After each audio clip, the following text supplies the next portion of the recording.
Salut à tous, c'est Bismart. Nous voici de retour avec émission interview, comme on le fait régulièrement.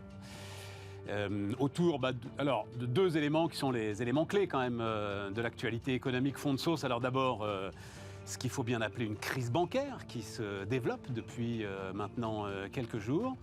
Et puis ensuite, on discutera, alors Sébastien Abyss, grand spécialiste agricole qui est venu nous voir déjà l'année dernière, qui revient toujours avec la somme des connaissances sur l'agriculture, la somme des connaissances en mouvement, le Déméter, et puis un bouquin où il se concentre particulièrement, et c'est là-dessus qu'on va d'ailleurs s'arrêter, sur la géopolitique du blé. Vous allez voir ça.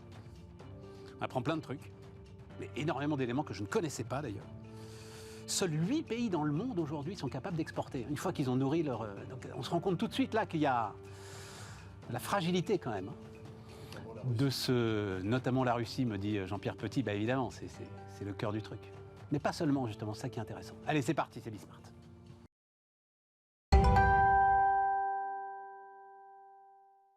Donc, vous l'avez entendu, on démarre avec Jean-Pierre Petit. Salut Jean-Pierre. Salut Stéphane. Tu veux parler de la géopolitique du blé, Jean-Pierre? Non, mais je disais juste que la Russie était devenue le grand exportateur net mondial en 2022. Le premier, tu sais, mais on va en parler, parce que, en fait, tu as des souvenirs du moment où tu apprenais ça au lycée, quoi, globalement. Et savoir que le premier producteur du monde aujourd'hui, c'est la Chine, ça m'a fait un choc. Ah, le producteur. Producteur. Ah bah oui, ils ont du monde à nourrir. Oui, premier producteur du monde, c'est la Chine. Franchement, c'est un changement dont je n'avais pas pris la mesure. Non, mais je parlais, c'était une petite plaisanterie, le blé, l'argent, les banques, tu vois, voilà. Voilà. Bon, donc, crise bancaire qui a l'air là, justement, c'est la question que je te pose. Donc, le problème Crédit Suisse est réglé, repris par UBS. Les problèmes aux États-Unis ont l'air de se régler à coup de soit faillite, soit, mais enfin, c'est banques régionales, soit ouverture de lignes de crédit garanties par la Réserve fédérale. Est-ce que la crise bancaire est derrière nous ou est-ce que tu sens que quelque chose peut encore se développer? Les marchés, même si globalement ils sont stables, mais les valeurs bancaires sont toujours sous pression quand même. Oui, alors la crise bancaire, oui, enfin, j'ai tendance à considérer que quand même, les décisions qui ont été prises depuis 10 jours sont plutôt bonnes quand même. Ouais. D'abord, la rapidité. Je veux juste rappeler que Lehman Brothers, 15 septembre 2008, chapitre 11, l'administration fédérale américaine n'a pas de plan. Donc, il n'y a pas de pilote dans l'avion. C'est exactement ce que constatent les marchés le lendemain. Mais parce que personne n'imagine ce qui va se passer. Ah bah, normalement, il y a un type qui s'appelle Hank Paulson, qui est le secrétaire d'État au Trésor, qui, s'il vous plaît, est l'ancien patron de Goldman Sachs, qui, lui, s'il ne connaît pas les produits structurés de crédit, je ne sais pas qui les connaît. Hein. Alors, il n'a pas fait son boulot, en fait, fondamentalement. Il n'a pas prévenu le Congrès. Enfin bon, on ne va pas reparler de 2008.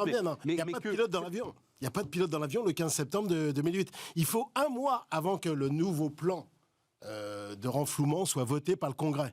Un mois. Je me souviens, Jean-Pierre, on était ensemble. Ouais. Et tu me disais, mais qu'est-ce qu'ils attendent? Et c'est les 1000 milliards qui vont tout à coup calmer la planète. Mais ce chiffre de 1000 milliards... calmer, oui, enfin, 6 mois. Hein. Après, il y aura les conséquences de toute façon. Bien sûr. C'est pour ça que là, ça a été rapide. Mais je l'ai raconté 10 fois, mais parce que je la raconte encore, tant pis, mais c'est le patron de Natixis de l'époque, dont j'ai encore oublié le nom, qui me raconte, c'était le mardi soir. Donc Lehman le dimanche, il me dit le mardi soir, 17h, il n'y avait plus rien à faire. J'ai pris mon manteau, j'ai été au cinéma, dit-il. J'ai été voir Lola Montes. Oui, c'est l'occasion. C'est l'occasion. Et le lendemain matin, on était encore vivants, je ne sais pas encore pourquoi. Voilà. Ouais.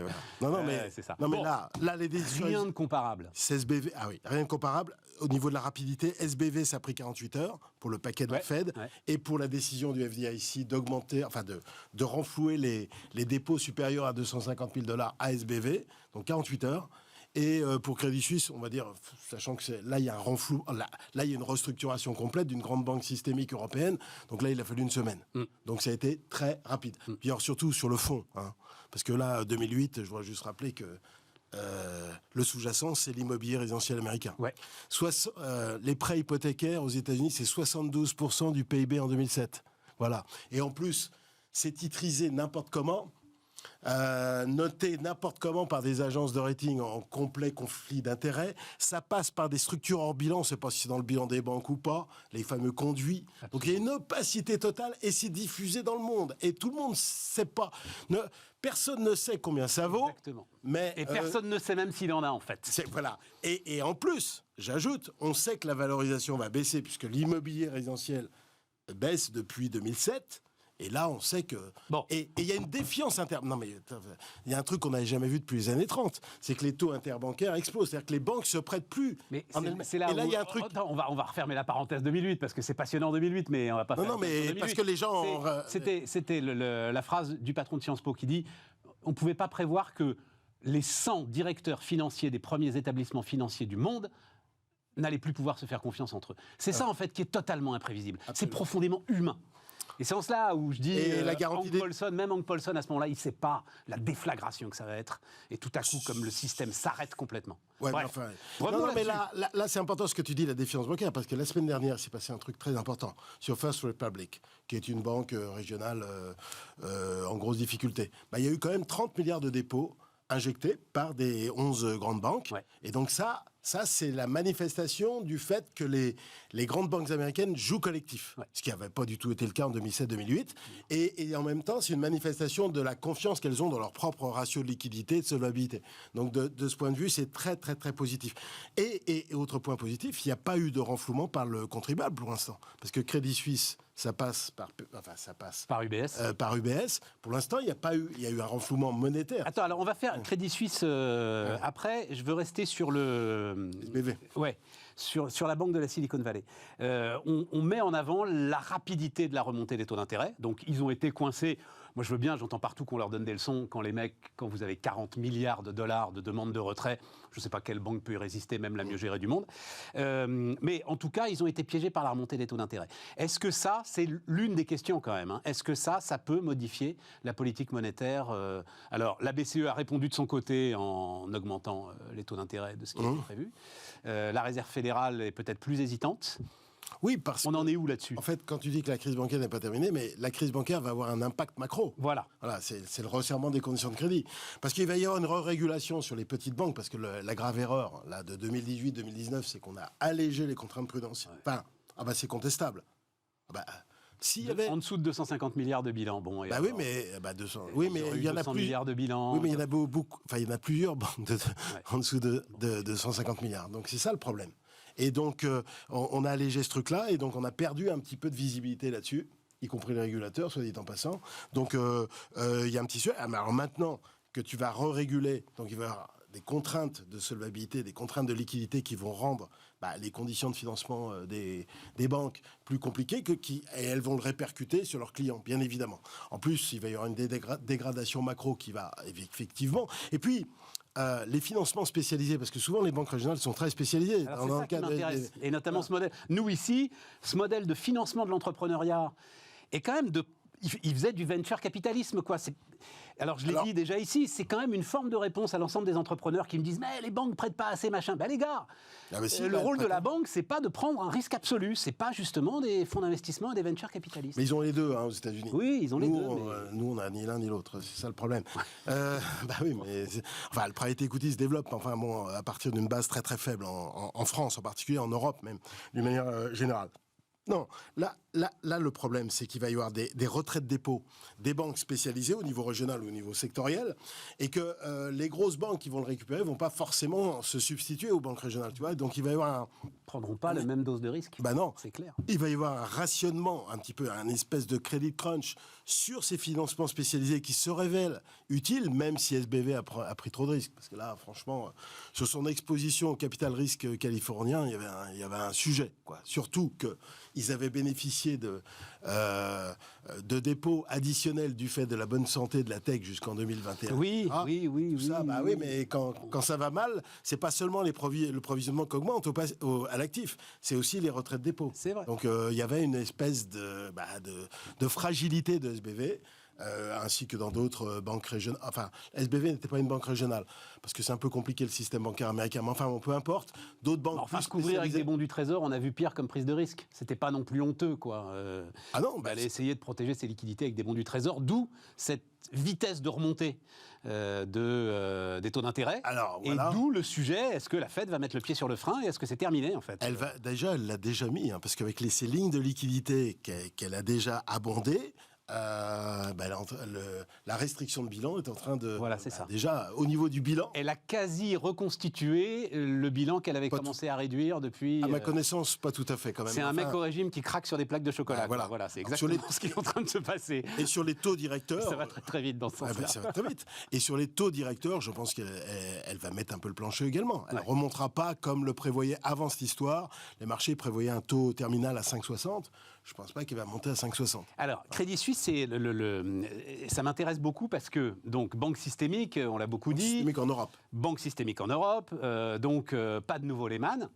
Est-ce que, finalement, c'est le retour alors, de ce qu'on a appelé en 2008 l'aléa morale, c'est-à-dire, ça y est, les banques savent que de toute façon, là, enfin, le message envoyé par la BCE notamment, elle ne s'occupe pas évidemment, c'est la Banque nationale suisse qui s'en occupe, mais le message envoyé par la BCE est très clair, on ne laissera plus tomber de grandes banques. C'est pas la BCE, là, en l'occurrence, c'est oui, la BNB. Mais son message, néanmoins, quand elle dit « nous avons toutes les lignes de liquidité nécessaires pour approvisionner ceux qui en auraient besoin », le message est très très clair. Mais de toute façon, Stéphane, je te parle d'économie de bulle depuis 20 ans, et je t'ai toujours dit que l'aléa morale, ça ne servait à rien, fondamental, enfin de le mettre en avant. Il faut... on le dit d'un mot, l'aléa morale, c'est à partir du moment où vous vous sentez protégé, vous faites toutes les conneries de la Terre. Voilà, j'ai résumé l'aléa morale. En gros, mais il faut le traiter de façon préventive, c'est-à-dire par la régulation, par la prévention des problèmes. Une fois que le problème s'est manifesté, c'est trop tard. C'est trop tard. Alors en plus, moi je trouve que parler d'aléa morale alors qu'il y a des fuites de dépôt, c'est pas le sujet, parce que c'est pas le déposant qui est quand même en charge. Crédit Suisse, c'est pas une fuite de dépôt. Non. On parle de Crédit Suisse, là, maintenant. De Crédit Suisse. Crédit Suisse, c'est pas une fuite de dépôt, c'est en ça où ça m'intéresse. SBV, OK, on a vu, etc. Et encore une fois... Il y a quand même des retraits de liquidité quand même assez considérables, hein, quand même. Ouais, donc c'est quand même une banque qui a visiblement plus de modèle économique. Je lisais ce que dit Villeroy de Galhau, le patron de la Banque de France, dans le Monde aujourd'hui. Plus de modèle économique, un actionnaire saoudien qui dit, écoutez, non, je vais pas remettre au pot, l'augmentation de capital se fait pas, et c'est là que ça va très très vite. Non, mais ce que je voulais dire, c'est que l'aléa morale, ça peut pas jouer. Enfin, tu peux pas responsabiliser le déposant, c'est pas possible. Enfin, ça ne marche pas. Non, mais tu peux responsabiliser la banque. Tu peux responsabiliser de pas prendre ses précautions quand elle sent que. Absolument, mais de façon préventive. Oui. Parce que, en général, dans les crises bancaires ou dans les crises financières, on s'attaque aux plus faibles. Et Crédit Suisse, il est avant tout victime de ces erreurs absolument invraisemblables de management. Cette banque. Enfin, la véritable défaillance de Crédit Suisse, c'est une défaillance de gouvernance. C'est pas tellement une défaillance de solvabilité. Qui remonte à loin d'ailleurs. C'est là où on voit que ça diffuse lentement tout ça, quand même. Et c'est là où les autorités suisses, je pense, auraient pu jouer un rôle plus préventif, plus utile. Parce que ce qui est marrant dans cette affaire, c'est que c'est repris par UBS, qui était le grand loser de 2008, qui a été sauvé, d'ailleurs, enfin, comme pas mal d'autres gros établissements, qui était vraiment la banque sur laquelle il y avait tous les radars, surtout en Europe, et en Suisse en particulier. Et ça, c'est la ruse de l'histoire, d'une certaine manière. Elle a été sauvée, elle se porte bien maintenant. Voilà. Et l'actionnaire d'UBS est très content. Alors, je ne comprends pas d'ailleurs pourquoi les cours baissent ce matin, parce que moi, je trouve que c'est... Enfin, de ce que j'ai compris... Je n'ai pas regardé dans le détail, mais c'est vrai que ce que me disait Grégoire Favet, notamment, c'est que ça avait bien monté, les banques. Donc, en plus, déjà que les banques soient à nouveau une carte à jouer sur les marchés, ça devait faire bizarre à beaucoup de ceux qui achetaient des titres BNP ou Société Générale. Mais alors, dès que les gens, la moindre étincelle... Les gens confondaient un peu des trucs sur la bourse. Ils considéraient que si les taux montaient, c'était bon pour les banques. C'est plus compliqué que ça. Exactement. C'est la courbe des taux. Exactement. La courbe des taux, elle était inversée aux États-Unis, comme rarement elle était inversée dans l'histoire. Donc, les conditions de financement à court terme des banques s'étaient durcies, alors que les taux sur lesquels elles prêtent, fondamentalement, étaient plus bas. Enfin, plus bas, ou du moins la marge nette d'intérêt, c'était considérablement réduite. Et donc, c'était une petite erreur aussi. On avait raconté ici, grâce à Nicolas Mérindol, allez retrouver l'interview, d'ailleurs, elle est absolument passionnante, qu'il y a un moment risqué, là, quelques années peut-être, effectivement, entre ces crédits qui ont été largement distribués à des taux très très bas et un argent de refinancement au quotidien qui coûte de plus en plus cher. Et c'est le canal du crédit, d'ailleurs. Dans la littérature académique, c'est mentionné. Donc, quand les taux d'intérêt, enfin quand la réserve fédérale, quand la banque centrale resserre, il y a un problème pour les banques et il y a des fuites de dépôts, enfin plus ou moins, mais les taux d'intérêt des dépôts à vue qui étaient à zéro depuis belle lurette, quand ils montent, les dépôts ils vont ailleurs, ils vont notamment sur les SICAV monétaires qui rapportent, même en Europe, elles rapportent que pour la première fois depuis 10 ans. Voilà. Donc voilà, rien de vraiment grave, une sorte de rappel au règlement, quoi, une saine piqûre de rappel, c'est comme ça que tu analyses le truc Oui, parce que fondamentalement, on n'est pas dans le cœur du problème aujourd'hui. Le cœur du problème, enfin en 2007-2008, le cœur du problème, c'est comment on allait gérer le dégonflement de la bulle immobilière, avec ce merdier général dans lequel on était, cet empilement de produits structurés de crédit sur lesquels personne ne comprenait rien, y compris les dirigeants de banque. Et tu m'avais dit en plus, les crises immobilières sont les crises les pires. Ah, c'est les pires. Voilà. Parce les gens perdent leur maison, là, c'est les crises. Elles touchent les ménages très, très, très directement. Et donc c'est un truc qu'on n'avait pas vu depuis les années 30. Là, le cœur du problème, ça reste quand même l'inflation et la politique monétaire, plus la géopolitique. Là, le problème de la crise bancaire, à mon avis... Oui, mais si justement la politique monétaire est freinée, par tout ce qu'on vient de décrire, oui, mais là, ça va poser un problème sur l'inflation. Oui, mais actuellement, là, tu as un resserrement des conditions macro-financières, actuellement, depuis au moins 10 jours. C'est-à-dire que les marchés baissent, les spreads de crédit ont monté, et les conditions de crédit bancaire... Parce que les banques de moins de 250 milliards de dollars, c'est 60% de l'immobilier résidentiel, c'est 80% de l'immobilier commercial aux États-Unis. Donc, tu as des segments de l'activité économique aux États-Unis qui sont particulièrement sensibles. Grégoire dit que la crise qui se prépare, c'est sur l'immobilier commercial aux États-Unis. Ah ça a déjà commencé. Voilà, du fait justement de la fragilité de ces banques régionales. Absolument. D'ailleurs, on avait les gens s'en souviennent plus, mais on a déjà eu... On peut être impacté, nous, par une crise de l'immobilier commercial aux États-Unis. On est impacté dans la mesure où la conjoncture américaine va être touchée. D'accord. Donc le risque de récession risque de monter. D'accord. Si tu veux. Donc après les taux longs baissent, mais bon, voilà. Et on a oublié un point, c'est qu'on a déjà eu des petites structures bancaires déjà touchées en masse. C'était les savings and loans à la fin des années 80, les caisses d'épargne américaines qui étaient très mal régulées en plus, qui étaient très exposées sur l'immobilier commercial et en plus qui avaient des contraintes de passifs sur lesquelles je ne reviens pas, mais qui les coinçaient. D'où une opération de restructuration et de défaisance à travers ce qu'on appelait la Resolution Trust Corporation. C'est la première structure de défaisance où on met en gros les actifs pourris à l'intérieur. Il y a des garanties de l'État, en gros, et puis en gros, on les revend et on restructure les caisses d'épargne. Donc, c'est pas la première fois que ça arrive. Parce qu'en général, les petites banques sont plus touchées, c'est ça le problème. Mais il les faut quand même, les petites banques, tu vois. Ouais, il faut des petites banques innovantes, il faut des petites banques spécialisées au niveau régional, au niveau sectoriel. Et puis il faut de l'innovation, parce que si c'est pour... et de la concurrence. Si c'est pour tout foutre dans UBS ou Goldman Sachs ou JP Morgan, etc., ça vaut pas le coup. Parce que sinon, si tu as des monopoles... Voilà. Il nous reste 5 minutes. Complètement autre chose, la crise politique après la crise bancaire. Sortie du chapeau vendredi dernier, Emmanuel Macron, en fait, je suis obligé de sortir le 49.3 à cause des risques financiers économiques. En gros, la pression des marchés serait trop forte si jamais je ne peux pas prendre le risque de voir cette loi retoquée. La pression des marchés serait trop forte en ce moment dans ces circonstances. Je ne pense pas, honnêtement. Je ne pense pas, mais après, on ne sait jamais. Hein, c'est comme dans les crises bancaires. Ce qui est frappant, et je reviens sur ton sujet, vas-y. Ce qui est frappant, c'est la rapidité des choses avec les réseaux sociaux. C'est-à-dire la caisse de résonance des réseaux sociaux. Ça va très vite. Et puis tout le monde peut dire ce qu'il veut. Il y a même des mecs qui racontent absolument n'importe quoi et qui pourtant sont lus et entendus sur le risque bancaire. Oui, moi, ça, c'est pas nouveau. Ça. Ah ouais, mais d'accord, mais ils peuvent être... Ça, moi, je l'ai connu en 2007. Non, bien sûr. Il n'y avait pas les réseaux sociaux. Non, bien sûr. Je peux te dire, il y en avait. Hein. Et ça va ouais, messieurs, quand tu touches la garantie des dépôts, enfin, quand tu touches le risque bancaire, tu touches tout le monde. Parce que tout le monde a un compte. Oui, non, mais voilà. C'est ça qui explique ces fameux 40 milliards de demandes de retrait Absolument. en 24 heures. Exactement. Peter Thiel fait un truc WhatsApp et c'est parti, quoi, évidemment. Voilà. Et donc c'est pour ça que moi, sauf dans ce cas-là, je ne crois pas que, si tu veux, si jamais il avait dû abandonner, retirer son projet sur les retraites, il y aurait eu un gros impact. Je ne pense pas qu'il y aurait eu un gros impact. Ouais. Le spread non, ça n'a pas été terrible sur l'analyse, mais même sur la réforme de la retraite. Voilà, la réforme de la retraite en France, ça nous fait gagner combien de temps ? 5, 6, 7 ans, c'est tout. Même pas. T'en sais rien, en fait. Oui, en fait, plusieurs hypothèses. Mais bon, ça, on l'a beaucoup raconté, mais franchement, le gars qui n'est pas perdu dans ce qui a été cédé, repris, on va aller en prendre un peu sur la caisse d'accident du travail, oui, mais pas tant que ça, oui, mais avec le CDI senior, les allocations familiales.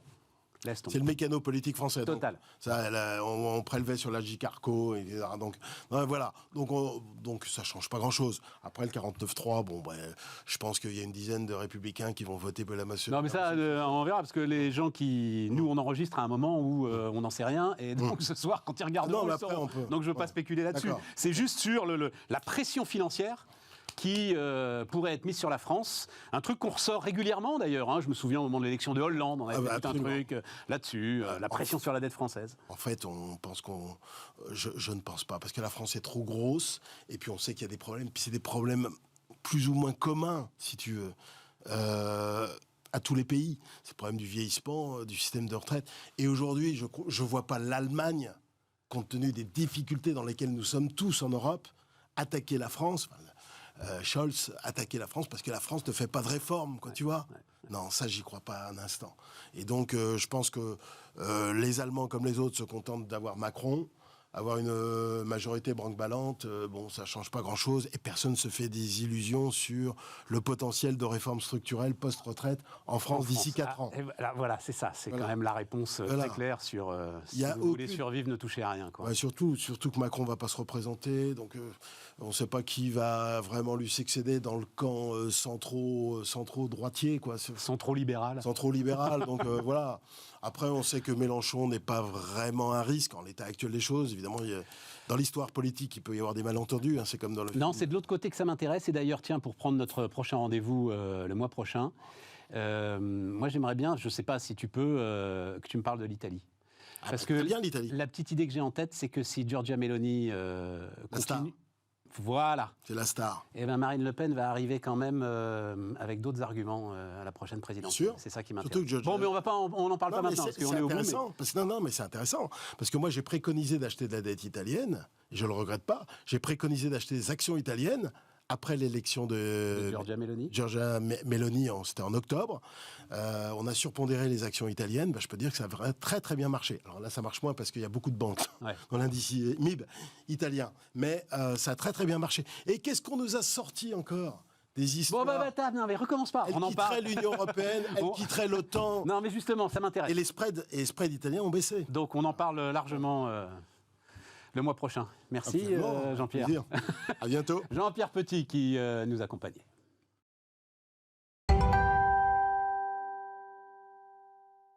Et donc on repart avec Sébastien Abyss. Salut Sébastien. Bonjour. Merci de venir nous voir. Alors il y a 2 bouquins, votre actualité comme on dit dans les grandes émissions de télé. Donc il y a le Déméter dont on avait largement parlé l'année dernière.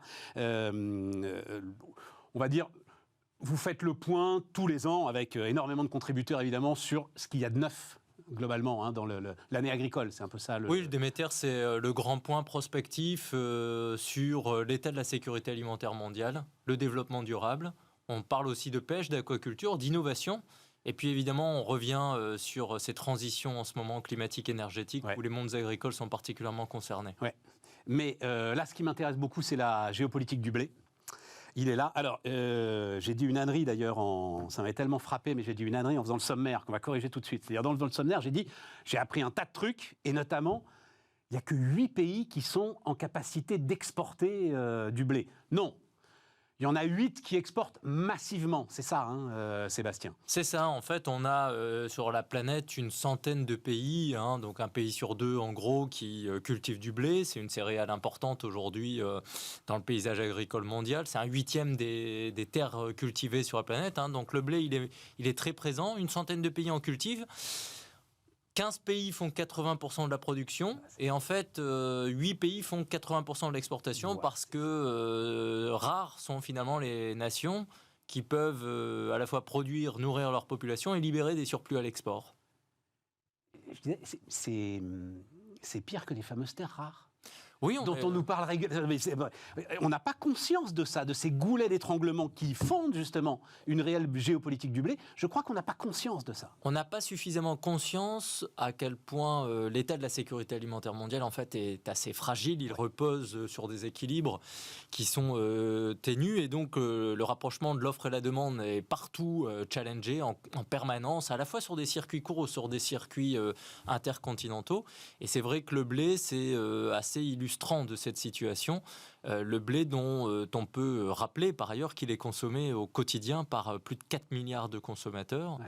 C'est-à-dire qu'on est en train de parler d'une céréale qui vient sous forme de pain, sous forme de pâte, dans la dimension sécurité humaine et sécurité alimentaire, pas très chère, très populaire, et qui, encore une fois, quand elle n'est pas là, cette calorie céréalière à base de blé, c'est que généralement, il n'y a pas grand-chose d'autre à table. Voilà, c'est ça. Et pas très cher, enfin, il suffit de peu, on l'a vu, pour que le prix double. Globalement, la guerre en Ukraine, ça fait doubler le prix, c'est ça à peu près. En fait, ce qu'il faut là, vas-y. On a eu un double palier franchi, c'est-à-dire que entre le Covid, le déraillement logistique sur la scène internationale, l'explosion des coûts du fret maritime, etc., le prix du blé, il a doublé entre le printemps 2020 et début 2022. Voilà. Et en fait, quand l'invasion de la Russie s'opère en février 2022, que cette guerre s'intensifie, le prix du blé est passé de 300 à 450 € la tonne entre février et mai 2022. Ah oui, il avait déjà doublé et il a repris 50%. En fait, on avait atteint un pic inflationniste important et il y a eu un vent violent supplémentaire issu de mer Noire parce que, et là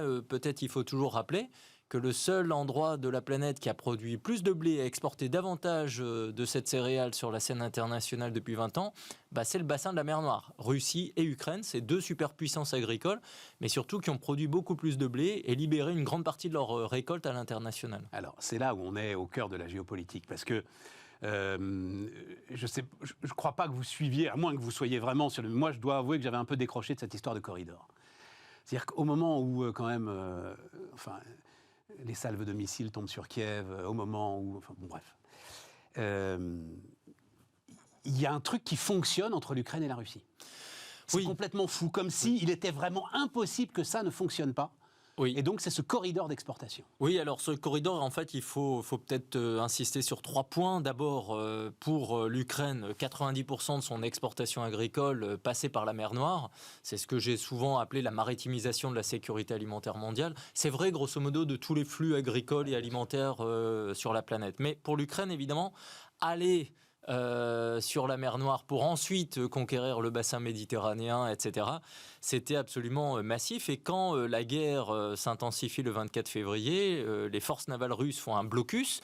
Les propres Ukrainiens minent également leurs littoraux et leurs accès maritimes pour empêcher une invasion par la mer. C'était une des grandes craintes. Bien sûr. Et donc, en fait, entre fin février et le 1er août, plus aucun grain ukrainien ne sort par la mer.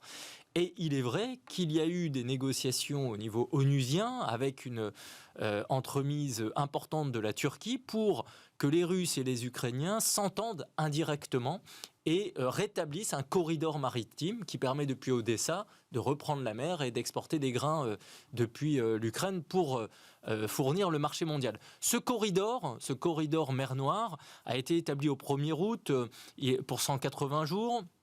Il a été étendu à nouveau début novembre pour une nouvelle période et il vient d'être réétendu à nouveau pour une période selon la Russie de 60 jours, selon l'ONU et l'Ukraine de 180 jours. Donc on voit que à chaque renouvellement c'est tendu, mais vous avez raison, c'est le seul accord depuis plus d'1 an avec ce conflit qui lie indirectement la partie russe et ukrainienne. Diplomatie et céréales, c'est une histoire intime. Ouais. Et alors, tu vas peut-être pas au bout justement dans l'explication du truc. Moi, là, en ce moment, la Russie, je trouve ça très intéressant, est en train d'essayer de fédérer autour d'elle ou derrière elle une sorte de Sud global. C'est comme ça que, notamment, les anglo-saxons l'appellent. En fait, elle ne peut pas se permettre d'affamer ce Sud global et de tenir d'un autre côté ce discours, nous sommes la voix des pauvres face à l'Occident qui veut nous ruiner. Absolument. Elle a besoin, la Russie, à la fois d'être cohérente par rapport à ce narratif qu'elle a développé vis-à-vis du reste du monde depuis des années, qui était de dire comptez sur nous pour vous nourrir. Exactement. Et donc, en fait, la Russie continue depuis 1 an à exporter beaucoup. Elle a juste simplement fait un peu de chantage parfois auprès de certains pays en disant attention, ne nous critiquez pas trop. ne faites pas de sanctions contre nous, ne vous rangez pas finalement à l'Occident ou aux sanctions européennes, faute de quoi on serait capable de fermer le robinet céréalier. Les autorités russes au plus haut niveau, que ce soit le président ou Medvedev par exemple, ne se sont pas privés de le dire ouvertement et d'activer cet épouvantail. On va arrêter de vous donner notre blé si vous nous critiquez ou vous nous sanctionnez. Et ils peuvent cibler à ce point-là Oui, parce qu'aujourd'hui, la Russie fait 20% de l'exportation mondiale de blé à elle toute seule aujourd'hui. C'est vraiment le champion international à l'export de blé. Et en plus, elle a récupéré des terres à blé en Ukraine. Et donc, elle a un peu augmenté son potentiel. Je rappelle qu'il y a 20% du territoire ukrainien qui est aujourd'hui occupé par la Russie. Mais on ne peut pas cultiver là-dessus. Il y a une partie du territoire cultivé où on a encore des champs agricoles actifs. Ce qui n'est pas évidemment toujours le cas côté ukrainien. Évidemment, ce conflit en Ukraine, depuis un an, ravage l'agriculture ukrainienne, qui reste résiliente, mais les sols sont endommagés, les chars traversent parfois les champs, les agriculteurs ne sont pas tous mobilisés comme par le passé.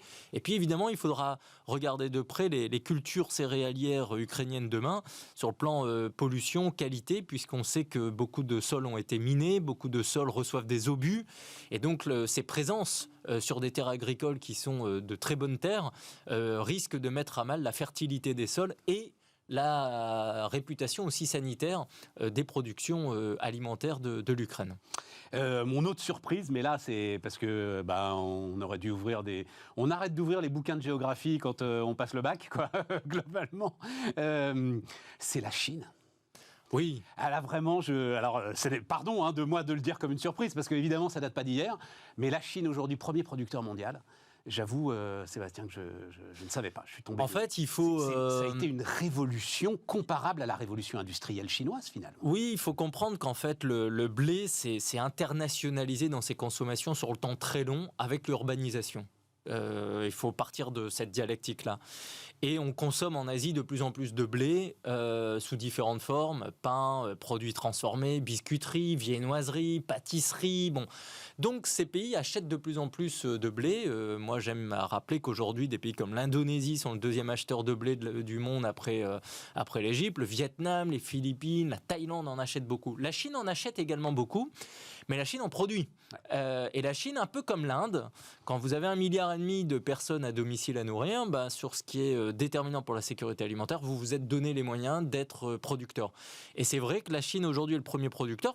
L'Inde est le deuxième producteur mondial de blé. L'Union européenne, en fait, conteste ce duopole si on agrège les 27 États membres. Donc on a 3 grandes méga-puissances à blé dans le monde, Chine, Inde, Union européenne. Avec la petite nuance, c'est que la Chine n'exporte pas du tout sa production de blé et l'Inde n'en exporte que quand elle a vraiment des récoltes exceptionnelles et pas trop de pépins climatiques.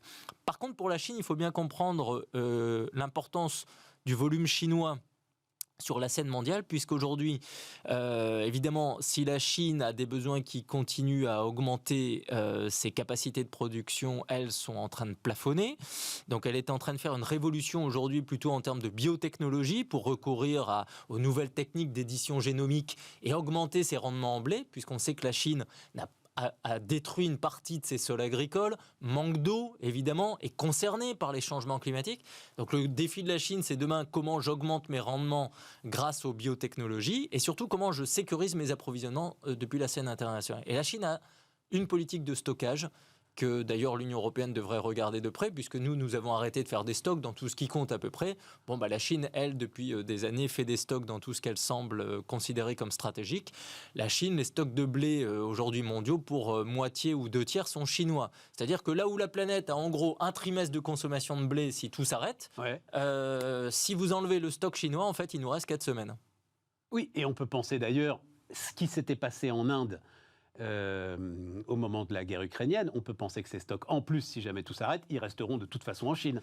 Oui, parce hors de question qu'ils les distribuent. Le souhait de la Chine comme de l'Inde, c'est d'avoir des stocks évidemment alimentaires pour des fins domestiques. Et c'est tout à fait normal de comprendre cette équation quand vous avez autant de consommateurs. Et encore une fois, cette stratégie chinoise de stocker de l'alimentation et des grains n'est pas nouvelle, mais nous devons, au niveau européen, peut-être nous redonner quelques perspectives en termes de stock stratégique, y compris alimentaire et céréalier. Ouais, alors on doit se donner d'autres perspectives aussi. On va en parler d'abord d'un mot, parce que ça aussi, Tu dis la construction européenne a été façonnée par l'agriculture. Bah oui, l'agriculture. Pour moi, ça restait l'industrie, communauté européenne du charbon et de l'acier. Ça dépend comment on veut lire les choses. Si on veut lire les choses d'un point de vue franco-allemand, évidemment, c'est charbon-acier. Enfin, le deal qui a été fait dans le couple franco-allemand, c'était charbon et acier, grosso modo quand même, à l'Allemagne et à la France du Nord et à la France de l'Est, mais on a demandé à la France d'être forte sur l'agriculture. Donc la construction européenne, depuis plus de 60 ans, c'est une politique agricole commune qui est la seule grande politique communautaire qui résiste au temps et qui, grosso modo, avec Erasmus, a permis de faire beaucoup de bébés parce que sans sécurité alimentaire, nous n'aurions pas eu le développement humain qu'on a connu en Europe. Bon. Donc cette politique agricole commune, elle s'est basée sur une reconquête de production sur le continent. Pendant des années, on s'est fait la guerre, donc on n'avait pas un développement agricole satisfaisant. On a donné aux agriculteurs les moyens d'investir, de prévoir sur le temps long. On s'est organisé collectivement avec des marchés. Et cette politique agricole commune, évidemment, s'est appuyée sur des productions céréalières, puisque nos climats, nos sols et nos consommations alimentaires reposent beaucoup sur les céréales, et c'est vrai que l'Europe, c'est une terre à blé. Là aussi, ce n'est pas nouveau, mais ça reste une terre à blé importante aujourd'hui qui compte sur la scène internationale. Oui, mais alors, est-ce que tu parlais de révolution biotechnologique, forcément s'adapter au changement climatique? Est-ce que l'agriculture européenne, aujourd'hui, avec l'ensemble des contraintes normatives, j'ai presque envie de dire, qui pèsent sur elle, va pas rater cette révolution? En tout cas, elle s'interroge sur tout ce qui est biotechnologie. Pour l'instant, elle refuse d'aller dans cette voie. Oui. Et c'est vrai que l'Europe, me semble-t-il, doit regarder à la fois le défi pour elle-même, c'est-à-dire comment maintenir des volumes de production qui puissent correspondre à ses besoins. Les changements climatiques concernent aussi l'Europe, et on sait qu'aujourd'hui, les rendements en blé augmentent beaucoup moins que par le passé, voire même plafonne, voire même régresse dans certaines régions européennes. Donc, en fait, il y a la question du rapport à la science qui est clairement posée vis-à-vis aussi du défi climatique qui s'intensifie pour nos systèmes de production. À côté de cela, il y a une deuxième équation qui est un peu géopolitique, c'est-à-dire est-ce que l'Europe, demain, veut vouloir dépendre d'autres fournisseurs pour sa sécurité alimentaire. On voit bien que l'Europe, depuis 2-3 ans, se rend compte que dans un certain nombre de domaines, elle doit moins dépendre de l'international par rapport à ce qui est essentiel et stratégique. Donc, autant rester bon et fort aujourd'hui sur l'agricole et le céréalier comme on est en capacité de le faire. Et puis, allons même un peu plus loin, c'est-à-dire que cette deuxième dimension géopolitique, elle est vis-à-vis des enjeux mondiaux. Est-ce que l'Europe veut participer aux équilibres alimentaires mondiaux? Elle en a les moyens. Elle ne va pas nourrir seule la planète, ni en blé, ni en agriculture. Par contre, un manque d'agriculture et un manque de blé européen aujourd'hui sur la scène internationale, c'est un manque supplémentaire dans une équation dont j'ai dit qu'elle était extrêmement étroite. Et donc, ce ne serait pas une bonne nouvelle pour l'état de la sécurité alimentaire mondiale. Alors, extrêmement étroite, c'est-à-dire, le chiffre que tu donnes, c'est depuis le début du XXIe siècle, donc sur nos 22 années, voilà, la demande a été supérieure à la production à 11 reprises. Oui, parce qu'encore une fois... La moitié du temps depuis le début de ce siècle, il n'y a pas eu assez de blé. En fait, aujourd'hui, on consomme ce qu'on récolte. Ouais. Et donc, on est passé sur une situation où on produisait par an 600 millions de tonnes de blé. Aujourd'hui, on a 800 millions de tonnes de blé par an, à peu près. Donc, en 20 ans, on a eu une augmentation significative. Mais la consommation, elle a également augmenté dans les mêmes proportions. Ce qui fait que chaque année... En fait, entre l'offre et la demande, on a des équilibres qui jouent entre 5 et 10 millions de tonnes. Et ces 5 à 10 millions de tonnes, qu'est-ce qui va faire la différence ? Le climat d'abord, évidemment.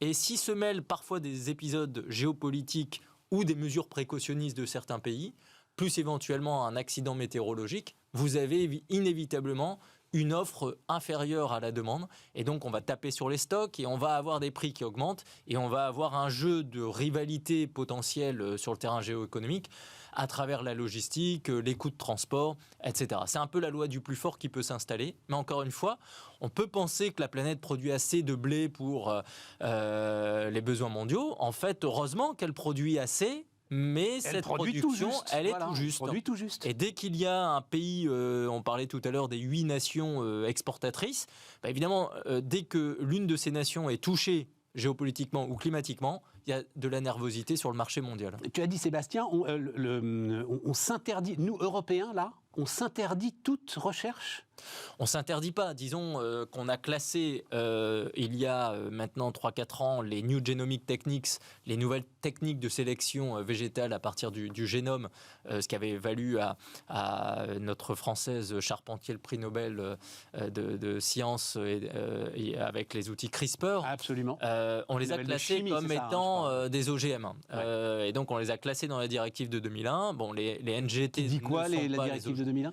Que les OGM sont interdits en Europe. D'accord. Et aujourd'hui, on a une révision de cette position. L'Europe doit rendre un avis en juin pour déclasser les NGT des OGM, puisque de toute façon, techniquement, on parle de deux choses très différentes. Je ne rentre pas dans le détail. Mais évidemment, l'Europe a bougé un peu potentiellement sa réflexion et a réouvert une consultation ces derniers mois et doit donc prendre une décision prochaine, parce qu'elle voit le monde entier accélérer sur les NGT et elle voit aussi qu'elle est concernée par les changements climatiques. Je rappelle qu'en France, les récoltes en blé, ces dernières années, sont plus chahutées. On a eu en 2016 une mauvaise récolte. L'an dernier, c'était moins bien que prévu. Encore une fois, non pas parce que les agriculteurs ont moins bien travaillé, non pas parce que nos politiques publiques accompagnent moins le secteur agricole, tout simplement parce que la météorologie devient beaucoup plus capricieuse aussi sur nos latitudes européennes. Ouais, et tu dis bien, il y a deux choses différentes. Il y a le tonnage et puis il y a les protéines. C'est-à-dire il y a la qualité de ce blé. Et ça aussi, c'est impacté par le niveau des pluies, enfin par des éléments comme ça qui sont très importants. Il faut comprendre que l'équation céréalière, elle est toujours l'équilibre entre un volume et une qualité. Et donc, que ce soit en France pour faire du pain, et je rappelle qu'on est totalement autonome sur nos productions de blé en France. Les Français consomment du pain à base de blé français et tout le segment biscuiterie, viennoiserie repose sur la céréale française. Pour faire certains types de pain ou certains types de biscuits ou de viennoiserie, il faut certains types de caractéristiques en blé, et donc il faut avoir des résultats qualitatifs en protéines, en taux d'humidité qui soient bien spécifiques. À chaque récolte, nous avons un cahier de performance technique totalement inédit. Ouais. Et donc une récolte, c'est un volume et une qualité. Il en va de même sur la scène internationale où quand des pays importateurs font des appels d'offres publics ou privés pour acheter du blé aux quatre coins du monde, quand la France dit on est capable, nous, de fournir tel volume avec telle caractéristique, le cahier des charges proposé répond à un appel d'offres. Et là aussi, la compétition entre les nations qui exportent du blé se joue sur le terrain qualitatif. Je dois quand même préciser que la France ou l'Europe ont un avantage concurrentiel important qu'il s'agit de peut-être mieux monétiser demain, en tout cas de mieux protéger. C'est que nous sommes au rendez-vous sur le plan quantitatif et au contrat honoré. On ne fait pas de diplomatie du chantage. Ouais, je comprends. On a un commerce avec des contrats, on honore les contrats. Et puis la qualité reste fortement appréciée, puisque nous avons aussi des performances de durabilité, de traçabilité sanitaire que peu de puissances agricoles dans le monde peuvent proposer. Sauf que si on refuse la science... C'est tout le défi. C'est Est-ce que l'Europe et la France veulent continuer dans ce siècle de regarder l'agriculture comme étant déterminante pour leur sécurité continentale, ce qu'on n'a jamais fait. Leur économie et leur rayonnement. Ce que tu viens de décrire et la puissance agricole européenne, l'augmentation des rendements, etc. C'est aussi quand même le fait de gens qui ont accepté la modernité de l'agriculture il y a, j'en sais rien moi, 10, 20, 30 ans. Ce qui est certain aujourd'hui, c'est que l'Europe et la France, d'un point de vue agricole, ont besoin de science. Ont besoin d'économie, ont besoin de politique publique et ont besoin d'une vision géopolitique. Si on n'a pas ces 4 éléments, on ne fera non plus la bataille du climat. C'est-à-dire on a une agriculture qui doit évidemment augmenter ses performances écologiques, réduire drastiquement l'impact sur les ressources naturelles, la biodiversité. On doit aller chercher de la neutralité carbone dans tous les secteurs, dont le secteur agricole. Mais pour faire tout ça, on a besoin de science, on a besoin de beaucoup de savoir, on a besoin d'investissement, on a besoin de politiques publiques qui gagnent en cohérence et en constance. Peut-être que le drame de l'Europe et de la France sur les questions agricoles ces dernières années, c'est d'avoir trop souvent changé de bras et d'avoir finalement une volatilité de décision qui est peut-être plus impactante que la volatilité des prix ou même des humeurs des consommateurs.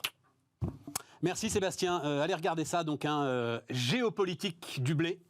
Et puis j'espère qu'on se reparlera l'année prochaine avec beaucoup de plaisir pour faire le point sur ce secteur. Mais là on va rester et sur le climat et sur les allers-retours ingérables pour les entrepreneurs des politiques publiques.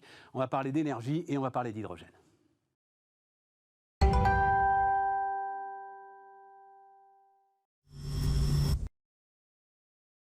On repart donc avec Xavier Caïtu-Colli, fondateur maintenant de Verso Énergie. Donc Xavier, il faut dire un mot à ceux qui ne suivent pas l'énergie. Donc tu es le fondateur, cofondateur de Direct Énergie. 2003. Combat de dingue. Tiens, juste, parce que je cite assez régulièrement l'exemple et je ne me souviens plus du temps que tu as mis. Je crois que c'est à Landivisio.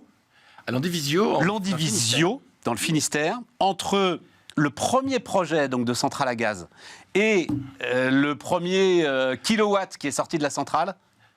Ah, c'est dingue. Combien de temps 10 ans. 10 ans. 10 ans, le projet, on a déposé les permis en 2011. La centrale a été mise en service. On avait déjà... Total avait déjà racheté Direct Énergie. C'est ça. La centrale a été mise en service, heureusement, à point nommé, juste avant la crise du parc nucléaire. Et donc, heureusement, elle a permis non seulement à la Bretagne d'assurer sa continuité d'approvisionnement, mais également à la France. 10 ans, une centrale. C'est quand même un truc de dingue. Parce que c'est un sujet, puisqu'on va parler d'hydrogène ensemble, et tu vas nous expliquer ta nouvelle aventure, mais ce sujet, à un moment, d'une France des normes, qui doit essayer de s'alléger un peu et permettre d'accélérer dans la construction des équipements nécessaires à la décarbonation de l'économie, c'est un vrai sujet. C'est un vrai sujet. C'est un sujet industriel au sens large. Pour la réindustrialisation, il faut être capable de construire des usines rapidement. Mais c'est aussi un sujet... La France est un pays des dogmes. Et on ne sait pas réconcilier les dogmes les uns avec les autres. Nous, on construisait à Landivisio une centrale à gaz. Une centrale à gaz, c'est pas quelque chose de dangereux, c'est pas quelque chose d'extraordinaire. C'est tout simple, c'est une technologie. Il y a des centaines de centrales à gaz à travers le monde. Absolument. En général, on met 24 mois à la construire. Nous, on a mis plus de 10 ans. Mais parce qu'il y avait en permanence des arbitrages politiques. C'est du gaz, peut-on pousser, ralentir? Et donc, un jour, un ministre t'accélère, un jour, il te ralentit, un jour, il te donne une des autorisations dont tu as besoin, il te refuse l'autre, parce qu'on est en permanence tiraillé entre des dogmes. Chacun se croit obligé d'être le procureur d'une technologie et l'avocat d'une autre. Et donc, quand tu es pro-nucléaire, tu es contre le gaz. Quand tu es pro-renouvelable, tu es contre le nucléaire. Voilà. Et donc, tout ça, ça a pesé également sur ce projet. Pas que les normes, les dogmes également, oui. Ouais, et puis je vais appeler ça la base politique, quoi. Bien sûr. Voilà. Oui, voilà. bien Et puis sûr. à un moment, mais ça, on en parlera à la fin. Je vais garder absolument 2-3 minutes pour ton regard d'entrepreneur sur cette fameuse commission d'enquête sur la souveraineté énergétique, parce que, je crois que même toi, je pense que tu as été surpris par ce qu'on y a appris, ce qu'on y a découvert. Bon, mais revenons sur Verso Énergie. Donc, c'est l'équipe de Direct Énergie qui recommence, finalement, le Same Player Shoot Again, avec l'hydrogène cette fois-ci. Mais oui. Pas tous, il y a un cofondateur avec toi. Et il y a surtout Jacques Veyrat, Impala, etc. Jacques Veyrat via Eiffel Investment Group, qui est un fonds d'investissement extrêmement impliqué dans la transition énergétique, un de mes anciens actionnaires chez Direct Énergie. Et c'est vrai que quand on a l'habitude de travailler ensemble, c'est bien de remettre le couvert et de repartir sur une nouvelle aventure disruptive comme les celles de Verso Énergie, qui est un énergéticien 4.0 aussi. Alors on va y aller définir, mais d'abord juste comme ça, parce que moi j'aime les entrepreneurs. C'est-à-dire que ça te démange, quoi. C'est-à-dire tu vends Direct Énergie, c'est quand même... encore une fois, mesdames, messieurs, il faut se replonger dans le climat qui était celui du début des années 2000, se lancer dans une telle aventure. EDF surpuissant, mais à quoi tu joues? Mais c'est même pas la peine de regarder. Et puis, réussir ce tour de force, à la fin réussir à vendre à Total. Voilà, tu aurais pu être un investisseur... Rentier. Rentier, exact. Il y a deux types dans le monde. Les rentiers, les entrepreneurs. Qu'est-ce qu'il dit, Ulysse? Vivre auprès des miens le reste de mon âge, tu vois? Voilà, tu aurais pu vouloir faire ça. Oui, je pense que c'était pas dans mon mindset et c'était pas dans mon logiciel. Donc je suis reparti sur des choses que je sais faire, l'entrepreneuriat, l'énergie et Verso, c'est un peu la conjonction des deux. Alors, tu dis, on est entré dans une nouvelle phase de la transition énergétique. Ouais. Qu'est-ce que ça veut dire? Ça veut dire qu'il y a une prise de conscience? Alors, non seulement il y a une prise de conscience, non seulement il y a une accélération, mais surtout, il va falloir la faire différemment, la transition énergétique. La première phase, les 20 dernières années, si tu veux, on a installer des nouvelles technologies éoliennes, photovoltaïques, largement subventionnées parce qu'elles n'étaient pas dans le marché. Au début entre 2005 et 2008, produire un kilowattheure ou un mégawattheure avec du solaire, ça coûtait 400 € le mégawattheure. Aujourd'hui, dans les zones très ensoleillées, ça vaut $30. Voilà, donc il y a eu quand même une transformation. Mais divisé par 10. Oui. Sur 10 ans, divisé par 10. Voilà, mais c'est pas exactement les mêmes ratios sur l'éolien, mais globalement, ces technos ont beaucoup évolué, mais on les a installés partout dans le monde, et notamment en France, de manière largement subventionnée. Et ce sont les développeurs qui ont fait ça. C'était des développeurs. Ils avaient une sorte de métier qui ressemble à un métier de promotion immobilière. Ils cherchaient du foncier, ils développaient des projets, et ils avaient un contrat long terme avec EDF, une signature publique qui garantissait un prix fixe sur 20 ans. Tu fais du levier, 90% de dette, et tu passes au parc suivant, mais tu n'es pas un énergéticien.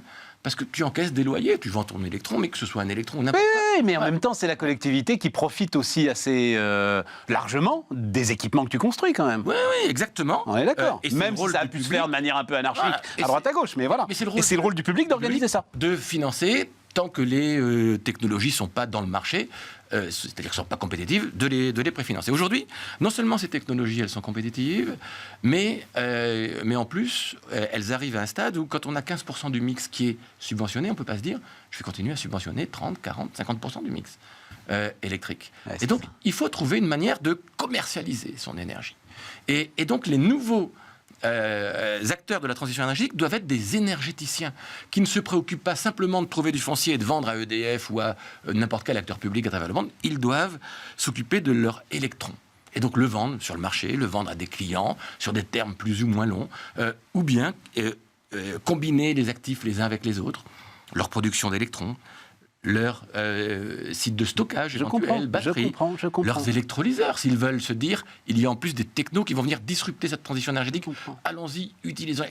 Et donc les c'est intéressant. Et, voilà, et c'est toi, en fait, qui va devoir faire tous les arbitrages avec ton argent. C'est ça qui fait toute la différence, c'est ce que tu expliques par rapport, à la séquence précédente. À des séquences où Séquence précédente dont il faut quand même préciser, parce que c'est vrai que moi-même, j'avoue, je bats ma coulpe.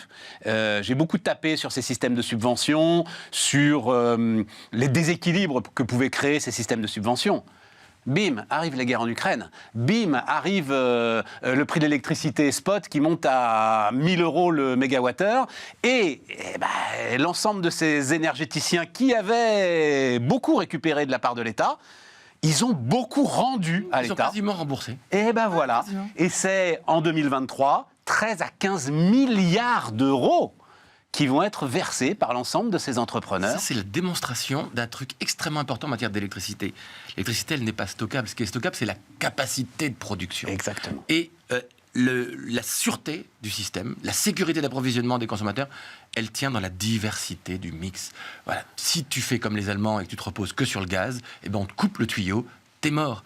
Si tu fais comme on a fait un petit peu, où on se repose massivement, exclusivement sur une seule série de centrales nucléaires, il y a un problème sur l'une des centrales, on l'a sur toutes, on est mort. Et donc, en matière d'électricité, la diversité est clé. Et c'est pour ça que les gens qui tapent sur le renouvelable parce qu'ils sont pro-nucléaire, qui tapent sur le nucléaire parce qu'ils sont pro-renouvelable, n'ont rien compris. Moi, je suis pro-nucléaire, je suis pro-renouvelable, je suis pro tout ce qui permet au mix électrique d'être là quand il est nécessaire. Mais tu fais un choix sur l'hydrogène, là. Donc, Verso Énergie fait un choix sur l'hydrogène appuyé sur le photovoltaïque. C'est ça, le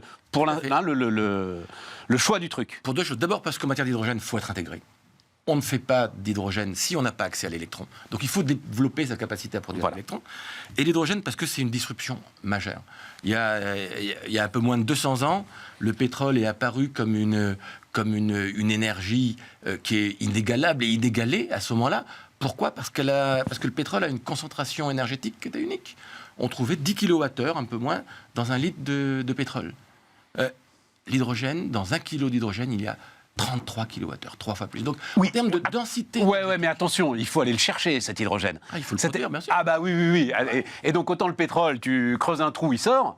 l'hydrogène, il faut séparer la molécule d'eau et la molécule d'hydrogène, on est d'accord, enfin, d'oxygène et d'hydrogène. C'est de l'électrolyse. Et comme le dit, je l'ai encore cité tout à l'heure, Jean-Marc Jancovici, elles s'aiment beaucoup quand même, ces deux molécules. Oui, voilà. Il faut 55 kWh pour faire 1 kg d'hydrogène et donc 33 kWh. Donc c'est vrai. Mais si on considère qu'on fait ça avec 1 kWh produit avec du gaz, bien sûr que ça ne marche pas. Exactement. Mais dans la pratique, si on a une grande diversité de sources de production d'électricité, si on a un certain nombre d'actifs de production qui, à certains moments, ont un coût marginal nul et sont disponibles parce qu'il y en a plus. Et sont excédentaires. Voilà, c'est ça. Le nucléaire la nuit, le photovoltaïque quand le réseau est saturé. Exactement. Le photovoltaïque en août, voilà. C'est utile.